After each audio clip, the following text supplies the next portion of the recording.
Uma honra estar aqui com vocês no São Paulo Tech Week. Quero agradecer o Gabriel pelo convite, a toda a equipe da Empathy. E estamos trazendo nesta apresentação debaixo do tema disrupção de carreira.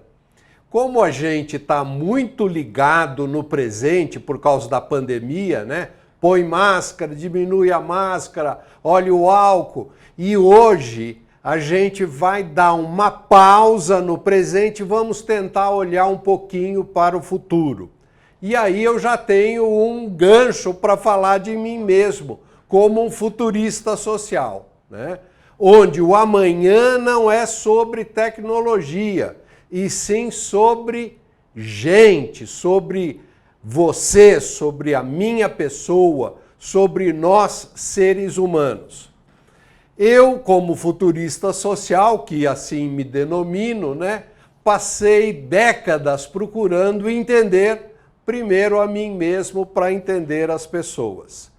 E trazer um olhar crítico sobre as coisas, perguntando por que essas coisas são assim e não podem ser diferentes.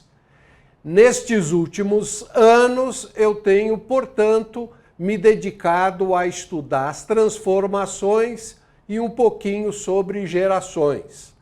Na verdade, o nosso tópico, que tem a ver com disrupção de carreira e as diferentes gerações, é, na verdade, endereçado a todo mundo nas suas diferentes idades. Só para dar um panorama do que a gente vai ver, né? Que há um momento inevitável na nossa vida a respeito dos eventos desconhecidos, né? Vamos falar um pouquinho sobre a valorização da tecnologia, mas, acima de tudo, como que o ser humano reage a tudo isso de maneira prática e de maneira motivadora. Pois bem, quero antecipar para você que você será interrompido, por isso da disrupção de carreira.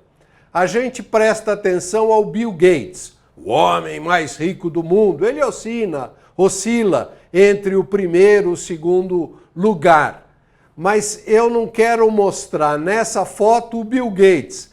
Quero mostrar para você esse cara aí atrás dele nessa flecha. O que aconteceu em seguida? Bill Gates levou uma tortada, foi fired, como se diz, né?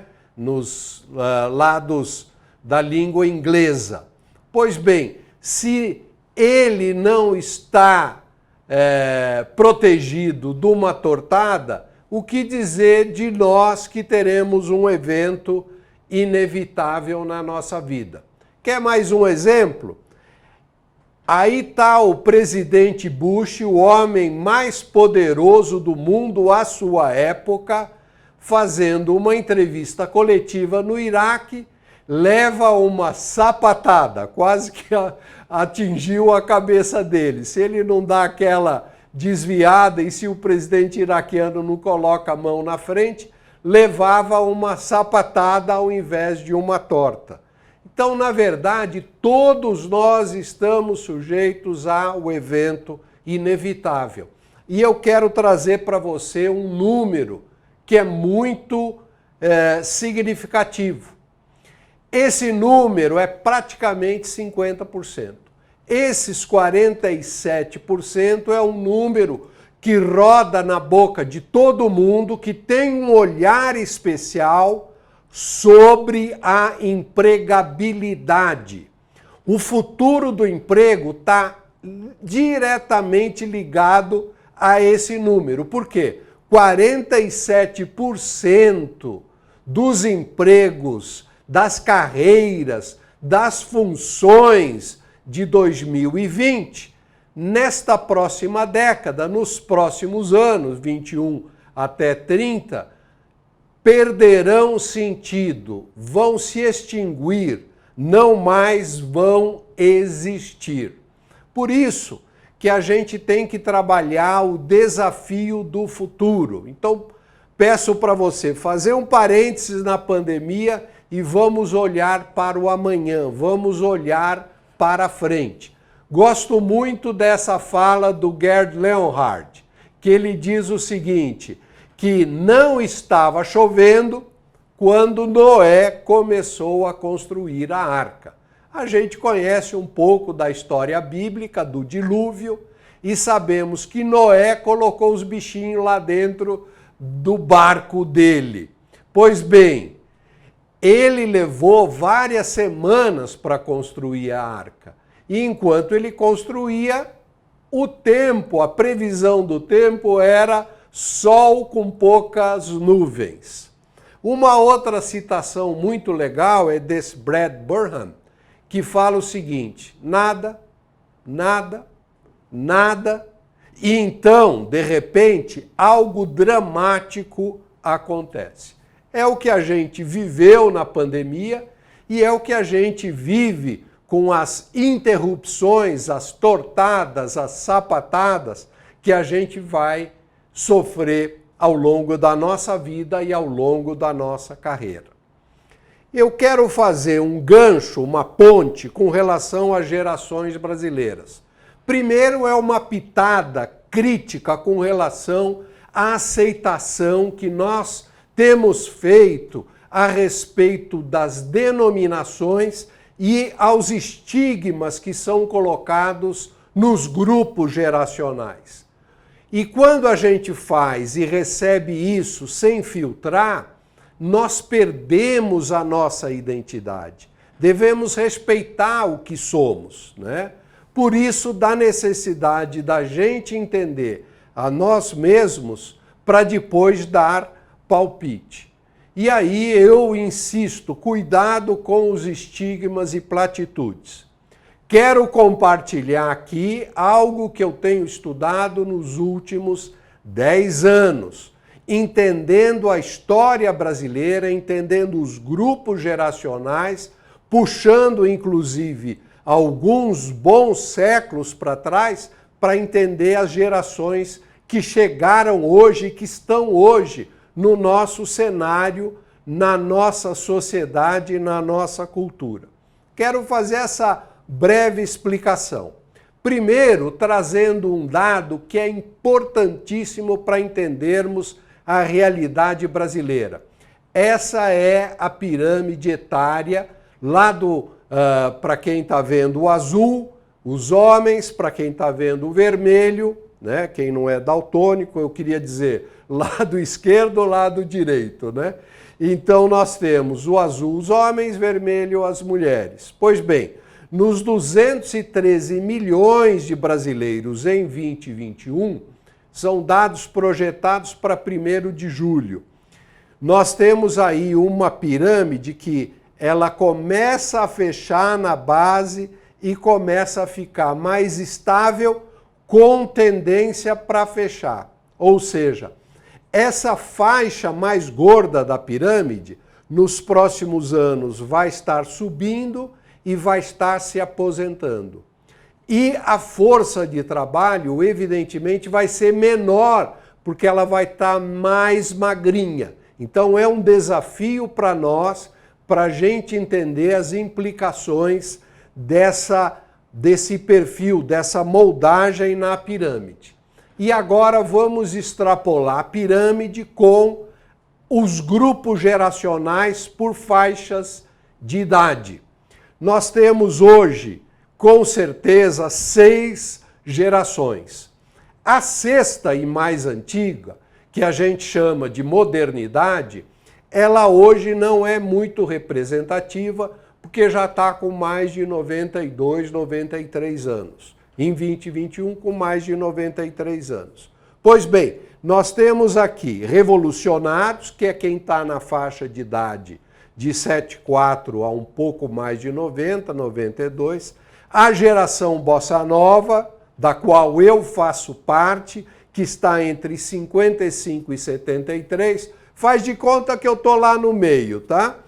Os caras pintadas, que é de 37 a 54 anos, os globalizados, que é de 15 a 36 anos, e hoje, entrando na nossa vida, a geração emergente, e ela vai terminar de preencher a sua participação provavelmente no ano 2028.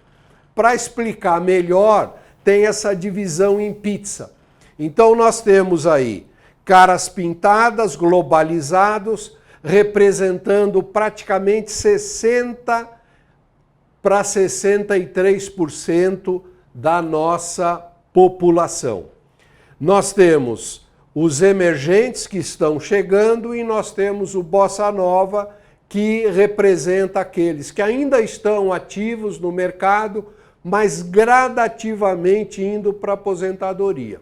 E nós temos os revolucionados, que representa praticamente 4%, mas que ainda estão ativos. Nós temos muitos políticos, muitos empresários, muitos comandantes ainda como uma atuação ativa que representam essa geração. Pois bem, a modernidade, você tem aí os anos de nascimento, os revolucionados, Bossa Nova, você tem que só os mais novos já representam 51%, 55%. Pois bem, se você quer saber mais, se você quer conhecer um pouquinho mais de geração, vai lá no nosso site, faustini.com.br, e você vai ganhar um PDF gratuito. Pois bem, gente, não pergunte que futuro vamos deixar para a próxima geração. E sim, a geração que vamos entregar ao futuro. Então é da nossa responsabilidade não aceitarmos passivamente a formação do grupo etário, mas sim nós estarmos atuando de maneira proativa com bastante iniciativa. Pois bem, pegar um copinho d'água aqui. A disrupção começa em você, né? E aí nós vamos falar sobre o futuro da carreira e o futuro do trabalho. Futuro da carreira, realizar sua própria reinvenção. Dimensões da adaptabilidade. Temos que ser flexível, temos que aprender rápido, temos que colocar as coisas em prática. E a postura mental e atitude, e o futuro do trabalho que demanda uma pegada empreendedora. Se tudo tem dois lados, nós temos que conhecer para poder atuar bem, para poder realmente trabalhar bem. E a questão de a gente estar disponível para sermos solução. Não, o trabalhador do futuro não pode ser parte do problema, ele tem que ser parte da solução. E há uma demanda não para a gente cumprir tabela, não para simplesmente fazer de conta que estamos suando a camisa. É necessário participar. Sem adição de valor, não se dará importância para o profissional. Pois bem, eu quero colocar aqui alguns insights e terminar com uma pequena agenda e pauta para cada um dos grupos. Como ser a mudança? Como se reeducar? A vida, gente, será cada vez mais não linear. Se ela fosse linear, cartesiana, seria fácil. Pega a receita do bolo, pega a cartilha, você aplica aquilo, o manual está dizendo quais são os próximos passos e estaria tudo resolvido. Mas não é bem assim. Nós temos que trabalhar cada coisa no seu momento, reagir à medida daquilo que as coisas acontecem. E só assim a gente vai ao encontro das dimensões mais importantes, que é a complexidade e a mudança constante. Pois bem, para nos ajudar nesses insights, eu vou trazer à baila alguns educadores. Primeiro dos educadores. Opa, esse aí é da minha geração. São mais velhos do que eu, mas tiveram uma participação na minha vida. É o Pink Floyd. E todos nós sabemos daquela música, né? Que é a muralha, né? The Wall, né? Quando se canta que somos apenas mais um tijolo na parede, no muro, né? Another brick on the wall. Ou seja, a crítica para a educação massificada, para todo mundo ser igual, não é de hoje. Um dos grandes críticos é o Ivan Illich, né? É o mais importante iconoclasta da educação. E ele trouxe conceitos e escritas, conteúdos, quando ele levanta a bandeira de uma sociedade desescolarizada. O que quer dizer isso? Vamos fechar as escolas? Não é bem nesse sentido, mas vamos reinventar a escola, vamos reinventar a educação, vamos reinventar a universidade corporativa, vamos reinventar os treinamentos, vamos reinventar a forma como se desenvolve o ser humano. Um outro cara que nos ajuda muito, uma homenagem a ele, que nos deixou ainda esse ano, é o Sir Ken Robinson, que tem uma das mais assistidas palestras do TED, que ele fala que a escola mata a criatividade. Então é nessa pegada, é nesse envolvimento que a gente tem que trabalhar a educação. Se a escola representa o máximo que temos de educação, se a universidade corporativa representa o máximo que temos para o desenvolvimento do profissional, a crítica hoje é da gente estar trabalhando um sentido novo, diferente de fazer escola, de fazer educação. Deixa eu deixar a minha água aqui. Pois bem, deixa eu compartilhar outro cara que não está com a gente, que é o Jay Cross, já veio várias vezes para o Brasil, é um pioneiro do EAD, é um crítico, um crítico do desenvolvimento corporativo estruturado. E é da lavra dele que saiu com muita propriedade o informal learning, o aprendizado informal. Ele mostra, através dos estudos e através desses insights, que a gente aprende, que a gente desenvolve muito mais no momento do café, no momento que conversamos, no momento de uma interrupção da rotina do trabalho, porque é a cultura que vai moldar os funcionários. E outro cara que eu recomendo é o Eduardo Chaves, é um amigo pessoal, né? É uma referência internacional, muito bem quisto pelo Bill Gates, pela Microsoft, já atuou em vários institutos, escolas, é um cara que idealiza o que é a educação do futuro. E o próprio blog dele, The Schooling Education, que é escrito em inglês, mas tem outras coisas em português, é uma forma de ele marcar presença e trazer contribuições.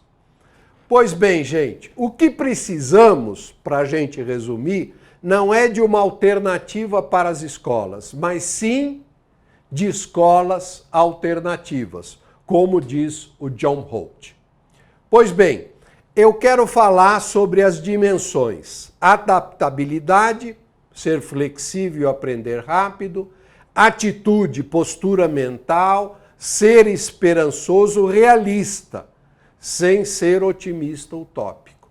E a questão de ser empreendedor e da solução no sentido de você agregar valor e resolver realmente. Pois bem, vamos lá. Com relação aos jovens, aqueles que se sentem jovens, não vou estigmatizar com geração ou com faixa etária, né? Quais são as características dos jovens? Full turbo, energia pura. Já está incorporado nos jovens a mudança, a facilidade para a tecnologia. Há uma disposição desavergonhada. Quer dizer, não há herança, aquela bagagem de traumas. Se houver traumas, os traumas serão novos, né? Facilidade para inícios variados, quer dizer, tem essa pegada para experimentação. E uma excelente compreensão preliminar. Então, aí é que estão os jovens. Pois bem, disrupção de carreira, de novo, DC não é District of Columbia para Washington, sobrenome da capital americana. É disrupção de carreira. Pois bem, ativos e valores. Postura aberta, é uma máquina de aprender, tem embutido essa simpatia, essa atratividade. Quem é que não gosta de jovem? É positivo, quer dizer, já está no default, já vem embarcado esse otimismo para desbravar o novo, para enfrentar a complexidade. Na adaptação requerida, tem áreas a aprofundar, precisa trabalhar a vocação da maestria no sentido de que tem que dominar uma área. E ao dominar essa área, ele vai se tornar mestre, né? Por isso da maestria, né? Tem que trabalhar a conexão, principalmente com fontes de maturidade, né? E trabalhar muito forte essa questão de foco para não se dispersar. E aí a gente prepara uma pauta. A pauta dos ativos é sim, eu posso. Mantenha-se, continue assim. E a pauta da adaptação requerida é equilíbrio e emocional. O que é emocional? Nós todos sabemos que é inteligência emocional e é um capítulozinho legal para a gente estar ligado, para a gente estar conectado. Vamos então para o DC do pelotão intermediário, tá? De novo, sem colocar faixas etárias, faixa de idade. Capacidade de transformação pessoal, é assim que está esse pelotão intermediário, que pode ser um adulto maduro. Retém o melhor dos dois mundos, tanto dos mais jovens como dos mais velhos, faz a síntese, faz a ponte, constrói pilares de vantagens com rapidez e mantém seu DNA, aqueles DNAs, na verdade seria no plural, que é o DNA de quem está em progresso, de quem está continuamente se transformando, também tem noção disso. Foco e dedicação, porque olha os detalhes. Pois bem, vamos ver os dois lados, ativos e valores, forte flexibilidade, está em desenvolvimento, é eficaz no seu aprendizado, consegue absorver bem, né? Capaz de realizar pequenos recomeços, a possibilidade até de fazer pequenas mudanças e adaptação. A pauta, prontidão estruturante. Do outro lado, da adaptação requerida, sabedoria, como conceito, é onde deve se desenvolver, melhorar o discernimento para entender melhor as coisas, para saber como escolher, humildade, tanto humildade com os mais novos, como humildade com os mais velhos. Paciência na reflexão. Pausa, pense, medite, faça uma reflexão com calma, com tranquilidade para você crescer, porque é conceitualmente que você vai crescer. Pauta para o pelotão intermediário na adaptação requerida. Aprofundamento pessoal. Pois bem, vamos agora para a disrupção de carreira da senioridade. Senioridade nada de velhinhos, hein? Pois bem, trânsito pleno pelas diferentes estruturas. Atua contra o pensamento fechado, contra o pensamento monolítico. Às vezes até exagera com a crítica, com a forma como quer derrubar, como quer quebrar aquilo que ele considera que é um peso morto, que não é positivo. realiza interlocuções entre pares. Ou seja, toda vez que você vê um profissional, um colaborador da senioridade, saiba que ele transita muito bem com o seu network entre pares. Aspectos essenciais, ausentes e de valia. A sua própria senioridade é positivo, tem uma estabilidade embarcada e a experiência de centenas e dezenas de cases e histórias. Às vezes até perigoso, né? Porque vem aquele, o tiozinho, que vem e vai falar, olha, no meu tempo. Mas, gente, saiba que Harvard trabalha o MBA somente em cases, para entender o que aconteceu com aquela empresa, o que aconteceu naquele desafio. Então, a senioridade pode nos ajudar muito. Pois bem, ativos e valores, experiência e prática, referência de encaixe, um rapport facilitado, como tem muita história, sempre tem coisa para fazer rapport para dar aquela liga, mesmo que seja de gerações mais novas, de idades mais novas. E há uma segurança real por parte de quem é sênior. Pois bem, a pauta é maturidade sinfônica, no sentido de que é uma maturidade maleável e que vai estar junto da pessoa. Adaptação requerida, mente mais aberta, pontos de contato, transar temáticas do amanhã, abraçar com, mesmo que não tenha, que ache que não precise, é importante ter perspectivas do futuro. E é importante arejar-se e exercitar-se nesse mundo, nesses ambientes que demanda adaptação. Pois bem, a pauta é fontes de juventude, buscar as fontes de juventude. Pois bem, gente, nesse breve impacto da temática da disrupção de carreira, quero deixar com vocês esses insights e quem sabe a gente está trocando mais informação, buscando aprender, buscando trilhar o caminho não linear do futuro e preparar cada um de nós para o momento da disrupção de carreira, que pelo menos na teoria precisa começar de imediato. Quero agradecer a todos, meu nome é Volney Faustini e tenha um excepcional futuro do seu trabalho. Obrigado.